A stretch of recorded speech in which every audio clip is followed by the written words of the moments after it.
श्री गणेशाय नमः। श्री सरस्वती माताय नमः। श्रीमद्भागवत महापुराण की जय। जय जय श्री राधे श्याम। श्रीमद्भागवत महापुराण तृतीय स्कंद का प्रथम अध्याय। उद्धव और विदुर की भेंट। श्री सुखदेव जी ने कहा, परीक्षित, जो बात तुमने पूछी है वही पूर्व काल में अपने सुख समृद्धि से पूर्ण घरों को छोड़कर वन में गए हुए विदुर जी ने भगवान मैत्रेय जी से पूछी थी। जब सर्वेश्वर भगवान श्री कृष्ण पांडवों के दूत बनकर गए थे, तब वे दुर्योधन के महलों को छोड़कर उसी विदुर जी के घर में उसे अपना ही समझकर बिना बुलाए चले गए थे। राजा परीक्षित ने पूछा, प्रभु, यह तो बतलाइए कि भगवान मैत्रेय के साथ विदुर जी का समागम कहाँ और किस समय हुआ था। पवित्र आत्मा विदुर ने महात्मा मैत्रेय जी से कोई साधारण प्रश्न नहीं किया होगा, क्योंकि उसे तो मैत्रेय जी जैसे साधु शिरोमणि ने अभिनंदन पूर्वक उत्तर देकर महिमान्वित किया था। सूत जी कहते हैं, सर्वज्ञ श्री सुखदेव जी ने राजा परीक्षित के इस प्रकार पूछने पर अति प्रसन्न होकर कहा, सुनो। श्री सुखदेव जी कहने लगे, परीक्षित, यह उन दिनों की बात है जब अंधे राजा धृतराष्ट्र ने अन्याय पूर्वक अपने दुष्ट पुत्रों का पालन पोषण करते हुए अपने छोटे भाई पांडु के अनाथ बालकों को लाक्षा भवन में भेजकर आग लगवा दी। जब उनकी पुत्रवधू और महाराज युधिष्ठिर की पटरानी द्रौपदी के केस दुशासन ने भरी सभा में खींचे, उस समय द्रौपदी की आंखों से आंसुओं की धारा बह चली और उस प्रवाह से उसके वक्ष स्थल पर लगा हुआ केसर भी बह चला, किंतु धृतराष्ट्र ने अपने पुत्रों को उस कुकर्म से नहीं रोका। दुर्योधन ने सत्यपरायण और भोले भाले युधिष्ठिर का राज्य जुए में अन्याय से जीत लिया और उन्हें वन में निकाल दिया, किंतु वन से लौटने पर प्रतिज्ञा अनुसार जब उन्होंने अपना न्यायोचित पैतृक भाग मांगा, तब भी मोहवश उन्होंने उन अज्ञात शत्रु युधिष्ठिर को उनका हिस्सा नहीं दिया। महाराज युधिष्ठिर के भेजने पर जब जगत गुरु भगवान श्री कृष्ण ने कौरवों की सभा में हित भरे सुंदर वचन कहे, जो भीष्म आदि सज्जनों को अमृत से लगे, पर कुरुराज ने उनके कथनों को कुछ भी आदर नहीं किया। देते कैसे, उनके तो सारे पुण्य नष्ट हो चुके थे। फिर जब सलाह के लिए विदुर जी को बुलाया गया, तब मंत्रियों में श्रेष्ठ विदुर जी ने राज्य भवन में जाकर बड़े भाई धृतराष्ट्र के पूछने पर उन्हें वह सम्मति दी जिसे नीति शास्त्र जानने वाले पुरुष विदुर नीति कहते हैं। उन्होंने कहा, महाराज, आप अज्ञात शत्रु महात्मा युधिष्ठिर को उनका हिस्सा दे दीजिए। वे आपके न सहने योग्य अपराध को भी सह रहे हैं। भीम रूप काले नाग से तो आप भी बहुत डरते हैं। देखिए, वह अपने छोटे भाइयों के सहित बदला लेने के लिए बड़े क्रोध से फुफकारे मार रहे हैं। आपको पता नहीं, भगवान श्री कृष्ण ने पांडवों को अपना लिया है। वे यदु वीरों के आराध्य देव इस समय अपनी राजधानी द्वारिकापुरी में विराजमान है। उन्होंने पृथ्वी के सभी बड़े बड़े राजाओं को अपने अधीन कर लिया है तथा ब्राह्मण और देवता भी उन्हीं के पक्ष में हैं।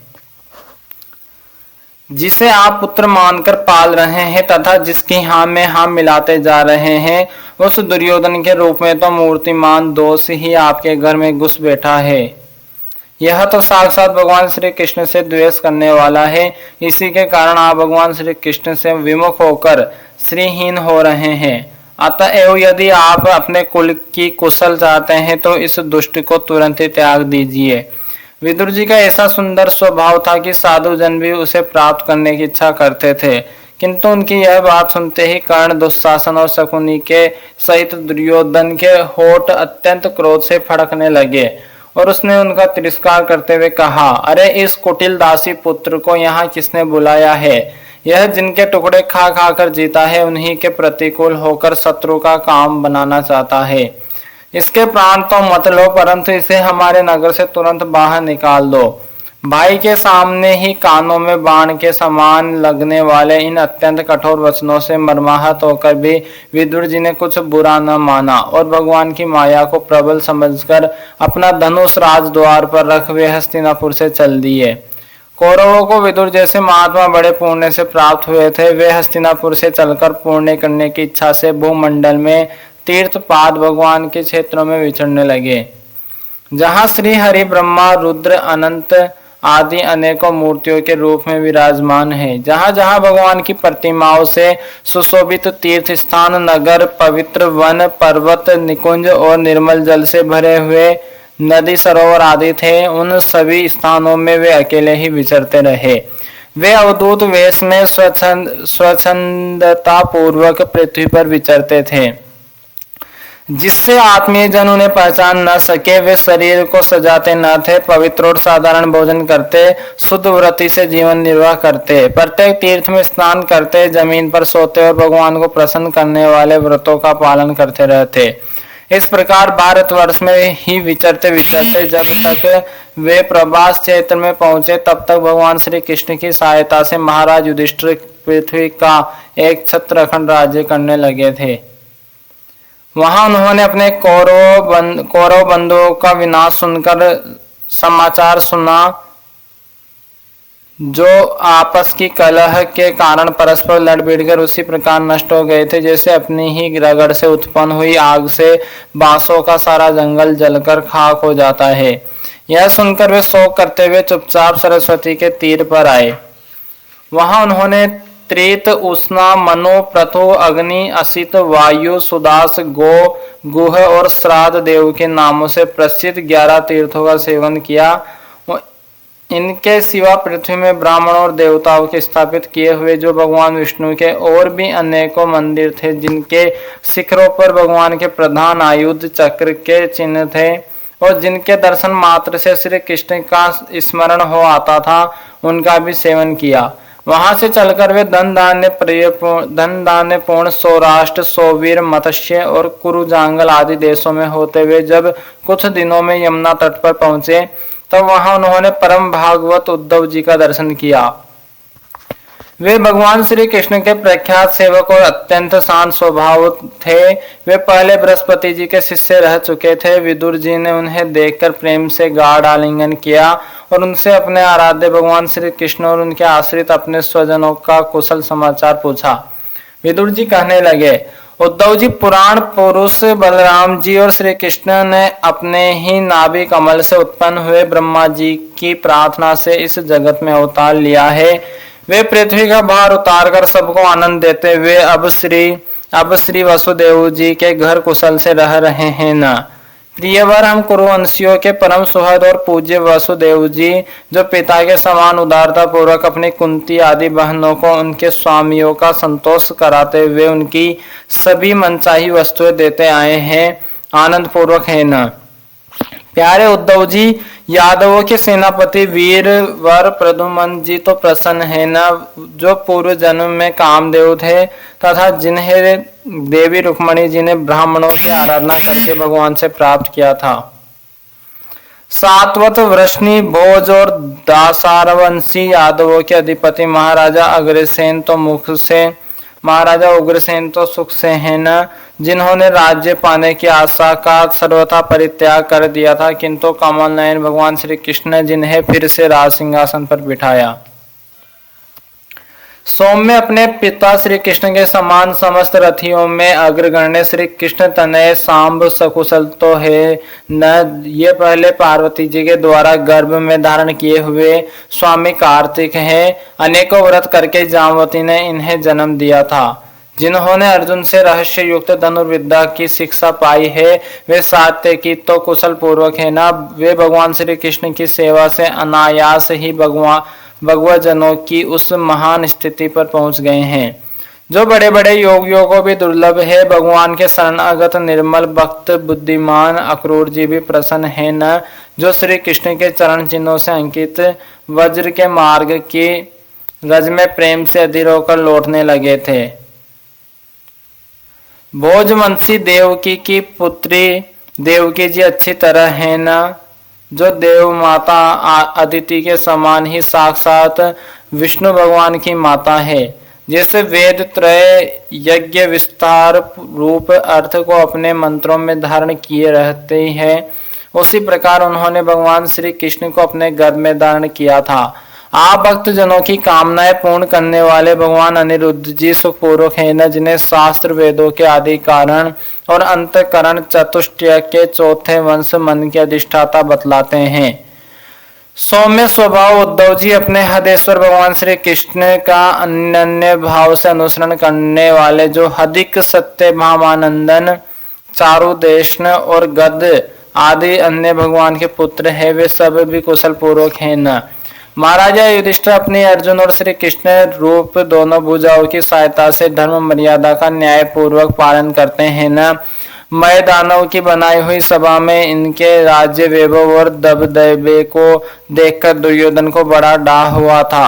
अपराधियों के प्रति अत्यंत असहिष्णु भीमसेन ने सर्प के समान दीर्घकालीन क्रोध को छोड़ दिया है क्या?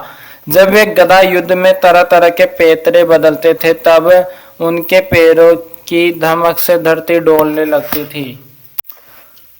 जिनके बाणों के जाल से छिपकर किरात वेशधारी अतएव किसी की पहचान में न आने वाले भगवान शंकर प्रसन्न हो गए थे, वे रथी और युद्धपतियों का सुयश बढ़ाने वाले गांडीवधारी अर्जुन तो प्रसन्न है न। अब तो उनके भी शत्रु शांत हो चुके होंगे। पलक जिस प्रकार नेत्रों की रक्षा करते हैं, उसी प्रकार कुंती के पुत्र युधिष्ठिर आदि जिनकी सर्वदा संभाल रखते हैं, और कुंती ने ही जिनका लालन पालन किया है, वे माद्री के यमज पुत्र नकुल सदैव कुशल से तो है न।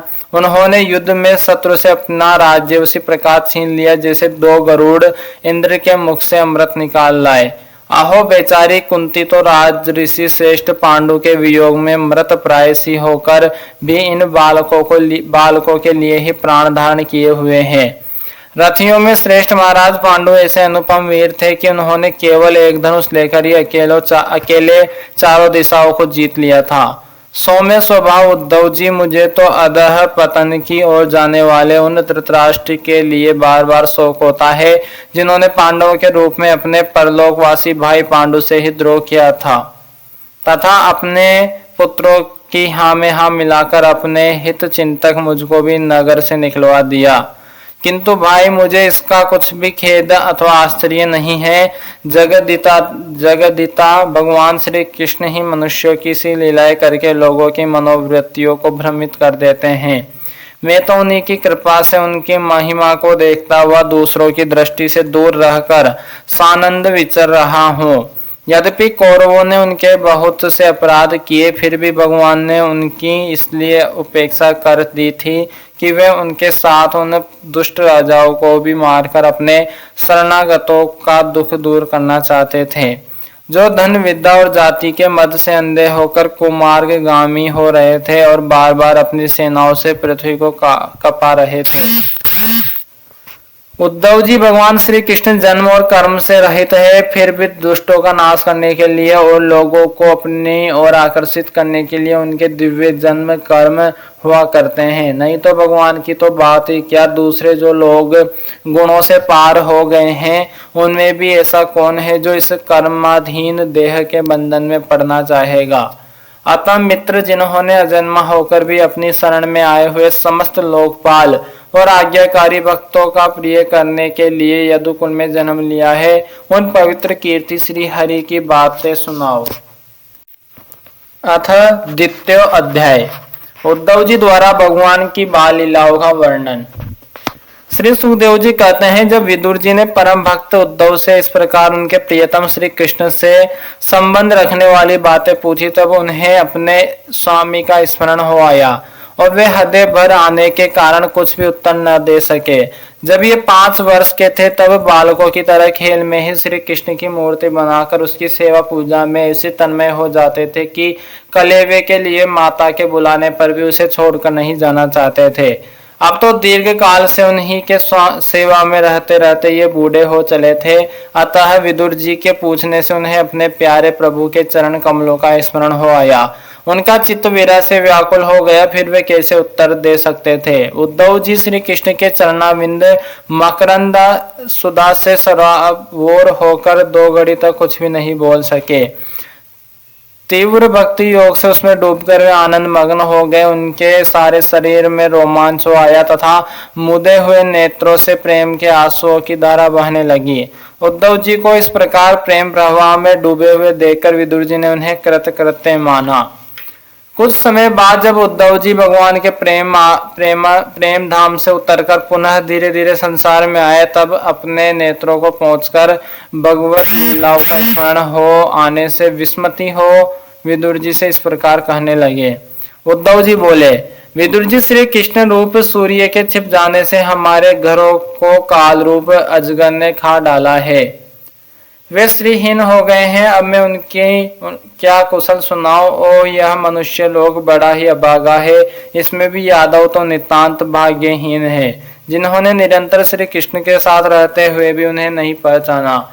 जिस तरह अमृतमय चंद्रमा के समुद्र में रहते समय मछलियां उन्हें नहीं पहचान सकी थी, यादव लोग मन के भाव को ताड़ने वाले बड़े समझदार और भगवान के साथ एक ही स्थान में रहकर क्रीड़ा करने वाले थे, तो भी उन सब ने समस्त विश्व के आश्रय सर्वांतयामी श्री कृष्ण को एक श्रेष्ठ यादव ही समझा।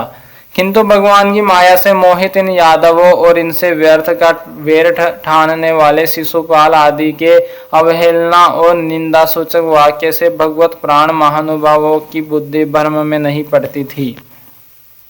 जिन्होंने कभी तप नहीं किया, उन लोगों को भी इतने दिनों तक दर्शन देकर अब उनकी दर्शन लालसा को तृप्त किए बिना ही वे भगवान श्री कृष्ण अपने त्रिभुवन मोहन श्री विग्रह को छिपाकर अंतर्धान हो गए हैं, और इस प्रकार उन्होंने मानो उनके नेत्रों को ही छीन लिया है। भगवान ने अपनी योग माया का प्रभाव दिखाने के लिए मानव लीलाओं के योग के जो दिव्य श्री विग्रह प्रकट किया था, वह इतना सुंदर था कि उसे देखकर सारा जगत तो मोहित हो ही जाता था, वे स्वयं भी विस्मित हो जाते थे। सौभाग्य और सुंदरता की पराकाष्ठा भी उस रूप में, उससे आभूषण अंगों के गहने भी विभूषित हो जाते थे। धर्मराज युधिष्ठिर के राजसूय यज्ञ में जब भगवान के उस नयनाभिराम रूप पर लोगों की दृष्टि पड़ी थी, तब त्रिलोकी ने यही माना था कि मानव सृष्टि की रचना में विधाता जी की जितनी चतुराई है, सब इसी रूप में पूरी हो गई है। उनके प्रेम पूर्ण हास्य विनोद और लीलामय चितवन से सम्मानित होने पर ब्रज बालाओं की आंखें उन्हीं की ओर लग जाती थी, और उनका चित्त भी ऐसा तल्लीन हो जाता था कि वे घर के काम धंधों को अधूरा ही छोड़कर जड़ पुतलियों की तरह खड़ी रही जाती थी। चराचर जगत और प्रकृति के स्वामी भगवान ने जब अपने शांत रूप महात्माओं को अपने ही घोर रूप असुरों से सताए जाते देखा, तब वे करुणा भाव से द्रवित हो गए और अजन्मा होने पर भी अपने अंश बलराम जी के साथ काष्ठ में अग्नि के समान प्रकट हुए। अजन्मा होकर भी वसुदेव जी के यहाँ जन्म लेने की लीला करना, सबको अभय देने वाले होने पर भी मानो कंस के भय से व्रज में जाकर छिप रहना, और अनंत पराक्रमी होने पर भी काले वन के सामने मथुरापुरी को छोड़कर भाग जाना। भगवान की लीलाएं याद आकर मुझे बेचैन कर डालती है। उन्होंने जो देवकी वसुदेव की चरण वंदना करके कहा था, पिताजी माताजी, कंस का बड़ा भय रहने के कारण मुझसे आपकी कोई सेवा न बन सकी। आप मेरे इस अपराध पर ध्यान न देकर मुझ पर प्रसन्न हो। श्री कृष्ण की ये बातें जब याद आती है, तब आज भी मेरा चित्त अत्यंत व्यथित हो जाता है। जिन्होंने काल रूप अपने भ्रुकुटी विलास से ही पृथ्वी का सारा भार उतार दिया था, उन श्री कृष्ण के पाद पद पराग का सेवन करने वाला ऐसा कौन पुरुष है जो उसे भूल सके। आप लोगों ने राजसूय यज्ञ में प्रत्यक्ष ही देखा था कि श्री कृष्ण से द्वेष करने वाले शिशुपाल को वह सिद्धि मिल गई, जिसकी बड़े बड़े योगी भली भांति योग साधना करके स्पृहा करते रहते हैं। उनका विरह भला कौन सह सकता है। शिशुपाल के ही समान महाभारत युद्ध में जिन दूसरे योद्धाओं ने अपनी आंखों से भगवान श्री कृष्ण के नयनाभिराम मुख कमल का मकरंद पान करते हुए अर्जुन के बाणों से बिंदकर प्राण त्याग किया, वे पवित्र होकर सबके सब भगवान के परम धाम को प्राप्त हो गए। स्वयं भगवान श्री कृष्ण तीनों लोकों के अधीश्वर है, उनके समान भी कोई नहीं है, उनसे बढ़कर तो कौन होगा। वे अपने स्वतः सिद्ध ऐश्वर्य से ही सर्वदा पूर्ण काम है। इंद्र आदि असंख्य लोक पालगण नाना प्रकार की भेंटें ला लाकर अपने अपने मुकुटों को अग्रभाग से उनके चरण रखने की चौकी को प्रणाम किया करते हैं। विदुर जी वे ही भगवान श्री कृष्ण राज सिंहासन पर बैठे हुए उग्रसेन के सामने खड़े होकर निवेदन करते थे, देव हमारी प्रार्थना सुनिए। उनके इस सेवा भाव की याद आते ही हम जैसे सेवकों का चित्त अत्यंत व्यथित हो जाता है। पापिनी पूतना ने अपने स्तनों में हलाहल विष लगाकर श्री कृष्ण को मार डालने की नीयत से उन्हें दूध पिलाया था। उसको भी भगवान ने वह परम गति दी जो धाये को मिलनी चाहिए। उन भगवान श्री कृष्ण के अतिरिक्त और कौन दयालु है जिसकी शरण ग्रहण करे। मैं असुरों को भी भगवान का भक्त समझता हूँ, क्योंकि वैर भाव जनित क्रोध के कारण उनका चित्त सदा श्री कृष्ण में लगा रहता था और उन्हें रणभूमि में सुदर्शन चक्रधारी भगवान को कंधे पर चढ़ाकर झपटते हुए गरुड़ जी के दर्शन हुआ करते थे। ब्रह्मा जी की प्रार्थना से पृथ्वी का भार उतारकर उसे सुखी करने के लिए कंस के कारागार में वसुदेव देवकी के यहाँ भगवान ने अवतार लिया था। उस समय कंस के डर से पिता वासुदेव जी ने उन्हें नंद बाबा के व्रज में पहुंचा दिया था। वहाँ वे बलराम जी के साथ 11 वर्ष तक इस प्रकार छिप कर रहे कि उनका प्रभाव व्रज के बाहर किसी पर प्रकट नहीं हुआ। यमुना के उपवन में जिसके हरे भरे वृक्षों पर कलरव करते हुए पक्षियों के झुंड रहते हैं, भगवान श्री कृष्ण ने बछड़ों को चराते हुए ग्वाल बालों की मंडली के साथ विहार किया था। वे व्रजवासियों की दृष्टि आकृष्ट करने के लिए अनेकों बाल लीला उन्हें दिखाते थे। कभी रोने से लगते, कभी हंसते और कभी सिंह सावक के समान मुग्ध दृष्टि से देखते। फिर कुछ बड़े होने पर वे सफ़ेद बेल और रंग बिरंगी शोभा की मूर्ति गौवों को चराते हुए अपने साथी गोपों को बांसुरी बजा बजा कर रिझाने लगे। इसी समय जब कंस ने उन्हें मारने के लिए बहुत से मायावी और मनमाना रूप धारण करने वाले राक्षस भेजे, तब उनको खेल ही खेल में भगवान ने मार डाला। जैसे बालक खिलौनों को तोड़ फोड़ डालता है, कालिया नाग का दमन करके विष मिला हुआ जल पीने से मरे हुए ग्वाल बालों और गौवों को जीवित कर उन्हें कालिया दह का निर्दोष जल पीने की सुविधा कर दी। भगवान श्री कृष्ण ने बढ़े हुए धन का सद्व्यय कराने की इच्छा से श्रेष्ठ ब्राह्मणों के द्वारा नंद बाबा से गोवर्धन पूजा रूप गोयज्ञ करवाया। भद्र इससे अपना मान भंग होने के कारण जब इंद्र ने क्रोधित होकर व्रज का विनाश करने के लिए मूसलधार जल बरसाना आरंभ किया, तब भगवान ने करुणावश खेल में छत्ते के समान गोवर्धन पर्वत को उठा लिया और अत्यंत घबराए हुए व्रजवासियों की तथा उनके पशुओं की रक्षा की। संध्या के समय जब सारे वृंदावन में शरत के चंद्रमा की चांदनी छिटक जाती, तब श्री कृष्ण उसका सम्मान करते हुए मधुर गान करते और गोपियों के मंडल की शोभा बढ़ाते हुए उनके साथ रास विहार करते। अथ तृतीय अध्याय, भगवान के अन्य लीला चरित्रों का वर्णन। उद्धव जी कहते हैं, इसके बाद श्री कृष्ण अपने माता पिता देवकी वसुदेव को सुख पहुंचाने की इच्छा से बलदेव जी के साथ मथुरा पधारे और उन्होंने शत्रु समुदाय के स्वामी कंस को ऊंचे सिंहासन से नीचे पटककर तथा उसके प्राण लेकर उसकी लाश को बड़े जोर से पृथ्वी पर घसीटा। सांदीपनी मुनि के द्वारा एक बार उच्चारण किए हुए सांगोपांग वेद का अध्ययन करके दक्षिणा स्वरूप उनके मरे हुए पुत्रों को पंचजन नामक राक्षस के पेट से यमपुरी से लाकर दे दिया। भीष्म का नंदिनी रुक्मणी के सौंदर्य से अथवा रुक्मी के बुलाने से जो शिशुपाल और उसके सहायक वहां आए हुए थे, उनके सिर पर पैर रखकर गांधर्व विधि के द्वारा विवाह करने के लिए अपनी नित्य संगिनी रुक्मणी को वे वैसे ही हरण कर लाए जैसे गरुड़ अमृत कलश को ले आए थे। स्वयंवर में 7 बिना नथे हुए बेलों को नाथ कर नागन जीती सत्या से विवाह किया। इस प्रकार मानभंग हो जाने पर मूर्ख राजाओं ने शस्त्र उठाकर राजकुमारी को छीनना चाहा। तब भगवान श्री कृष्ण ने स्वयं बिना घायल हुए अपने शस्त्रों से उन्हें मार डाला। भगवान विषयी पुरुषों की सी लीला करते हुए अपनी प्राण प्रिया सत्यभामा को प्रसन्न करने की इच्छा से उनके लिए स्वर्ग से कल्प वृक्ष उखाड़ लाए। उस समय इंद्र ने क्रोध से अंधे होकर अपने सैनिकों सहित उन पर आक्रमण कर दिया, क्योंकि वह निश्चय ही अपनी स्त्रियों का क्रीड़ा मृग बना हुआ है। अपने विशाल डील डोल से आकाश को भी ढक देने वाले अपने पुत्र भौमासुर को भगवान के हाथ से मरा हुआ देखकर पृथ्वी ने जब उनसे प्रार्थना की, तब उन्होंने भौमासुर के पुत्र भगदत्त को उसका बचा हुआ राज्य देकर उसके अंतःपुर में प्रवेश किया। वहाँ भौमासुर द्वारा हर कर लाई हुई बहुत सी राजकन्याएं थी। वे दीनबंधु श्री कृष्णचंद्र को देखते ही खड़ी हो गई और सबने महान हर्ष, लज्जा एवं प्रेमपूर्ण चितवन से तत्काल ही भगवान को पति रूप में वर्ण कर लिया। तब भगवान ने अपनी निज शक्ति योग माया से उन ललनाओं के अनुरूप उतने ही रूप धारण कर उन सबका अलग अलग महलों में एक ही मुहूर्त में विधिवत पाणी ग्रहण किया। अपनी लीला का विस्तार करने के लिए उन्होंने उनमें से प्रत्येक के गर्भ से सभी गुणों में अपने ही समान 10-10 पुत्र उत्पन्न किए। जब काले वन, जरासंध और साल्व आदि ने अपनी सेनाओं से मथुरा और द्वारिकापुरी को घेरा था, तब भगवान ने निज जनों को अपनी अलौकिक शक्ति देकर उन्हें स्वयं मरवाया था।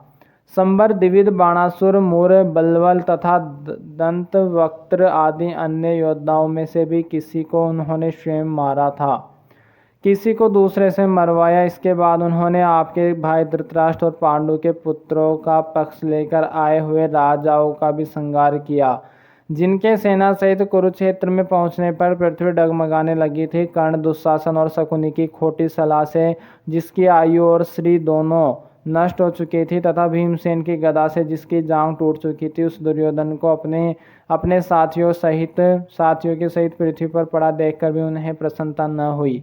वे सोचने लगी, यदि द्रोण, भीष्म, अर्जुन और भीमसेन के द्वारा इस 18 अक्षौहिणी सेना का विपुल संहार हो भी गया तो इससे पृथ्वी का कितना भार हल्का हुआ। अभी तो मेरे अंशरूप प्रद्युम्न आदि के बल से बड़े हुए यादवों का दूसरा दल बना ही हुआ है। जब ये मधुपान से मतवाले हो लाल लाल आंखें करके आपस में लड़ने लगेंगे, तब उससे ही इनका नाश होगा, इसके सिवा और कोई उपाय नहीं है। असल में मेरे संकल्प करने पर ये स्वयं ही अंतर्धान हो जाएंगे। यूँ सोचकर भगवान ने युधिष्ठिर को अपनी पेतर्क राजगद्दी पर बैठाया और अपने सभी सगे संबंधियों को सत्पुरुषों का मार्ग दिखाकर आनंदित किया। उत्तरा के उद्दर में जो अभिमन्यु पुरुवंश का बीज स्थापित किया था, वह भी अश्वत्थामा के ब्रह्मास्त्र से नष्ट हो चुका था, किंतु भगवान ने उसे बचा लिया। उन्होंने धर्मराज युधिष्ठिर से 3 अश्वमेध यज्ञ करवाए और वे भी श्री कृष्ण के अनुगामी होकर अपने छोटे भाइयों की सहायता से पृथ्वी की रक्षा करते हुए बड़े आनंद से रहने लगे। विश्वत्थामा श्री भगवान ने भी द्वारिकापुरी में रहकर लोक और वेद की मर्यादा का पालन करते हुए सब प्रकार के भोग भोगे, किंतु सांख्य योग की स्थापना करने के लिए उनमें कभी आसक्त नहीं हुए। मधुर मुस्कान, स्नेहमयी चितवन, सुधामयी वाणी, निर्मल चरित्र तथा समस्त शोभा और सुंदरता के निवास अपने श्री विग्रह से लोक परलोक और विशेषतया यादवों को आनंदित किया तथा रात्रि में अपनी प्रियाओं के साथ क्षणिक अनुराग युक्त होकर समयोचित विहार किया और इस प्रकार उन्हें भी सुख दिया। इस तरह बहुत वर्षों तक विहार करते करते उन्हें गृहस्थ आश्रम संबंधी भोग सामग्रियों से वैराग्य हो गया। ये भोग सामग्रियां ईश्वर के अधीन है और जीव भी उन्हीं के अधीन है। जब योगेश्वर भगवान श्री कृष्ण को ही उनसे वैराग्य हो गया, तब भक्ति योग के द्वारा उनका अनुगमन करने वाला भक्त तो उन पर विश्वास ही कैसे करेगा। एक बार द्वारिकापुरी में खेलते हुए यदुवंशी और भोजवंशी बालकों ने खेल खेल में कुछ मुनीश्वरों को चिढ़ा दिया। तब यादव कुल का नाश ही भगवान को अभिष्ट है, यह समझकर उन ऋषियों ने बालकों को शाप दे दिया। इसके कुछ ही महीने बाद भावी वश वृष्णि, भोज और अंधक वंशी यादव बड़े हर्ष से रथों पर चढ़कर प्रभास क्षेत्र को गए। वहां स्नान करके उन्होंने उस तीर्थ के जल से पितृ देवता और ऋषियों का तर्पण किया तथा ब्राह्मणों को श्रेष्ठ गोवे दी। उन्होंने सोना, चांदी, सैया, वस्त्र, मृग, चर्म, कंबल, पालकी, रथ, हाथी, कन्याएं और ऐसी भूमि जिससे जीविका चल सके तथा नाना प्रकार के सरस अन्न भी भगवद दर्पण करके ब्राह्मणों को दिए। इसके पश्चात गौ और ब्राह्मणों के लिए ही प्राण धारण करने वाले उन वीरों ने पृथ्वी पर सिर टेककर उन्हें प्रणाम किया।